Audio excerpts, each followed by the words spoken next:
Professor Meenu Bharat, and today we are going to start with the first chapter of history, and the name of the chapter is Historiography, Development in the West. Now before you start with any topic, it is very important that you should know the meaning of the topic. So let's see what exactly it means or it implies.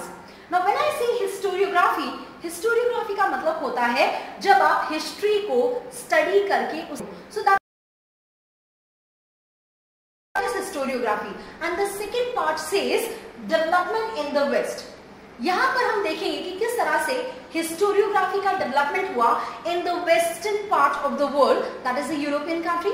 So this is your entire topic, historiography, development in the West. यानी हम पढ़ेंगे historiography को, that is the critical historical narrative, और इस historiography का development कैसे हुआ western countries में, that is in the European country.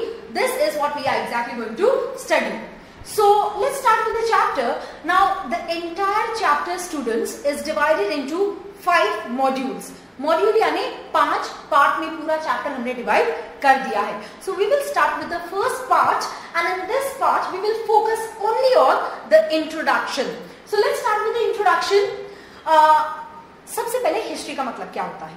C, history का मतलब होता है जब आप पास्ट में कोई भी चीज जो हुई है उसको आप स्टडी करते हो, या उसको आप बताते हो, या उसको आप लिखते हो.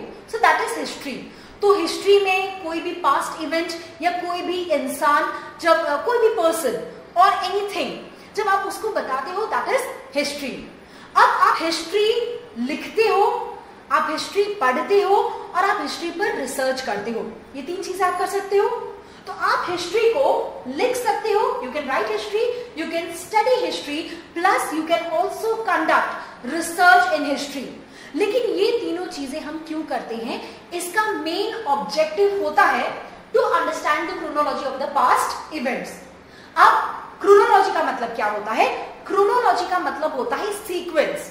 1 2 3 4, यानी पहले आप 1 को स्टडी करोगे, फिर 2, फिर 3, फिर 4. So that is called the chronology.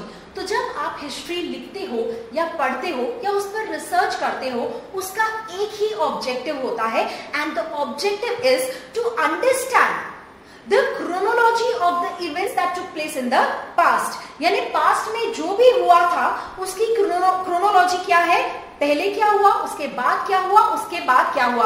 यानी 1920 में क्या हुआ, 1930 में क्या हुआ, 1942 में क्या हुआ, और 47 में क्या हुआ. So this is called the chronology, और इसको पढ़ना is the main objective of studying और writing history. Now this is a continuous process. यानी जब आप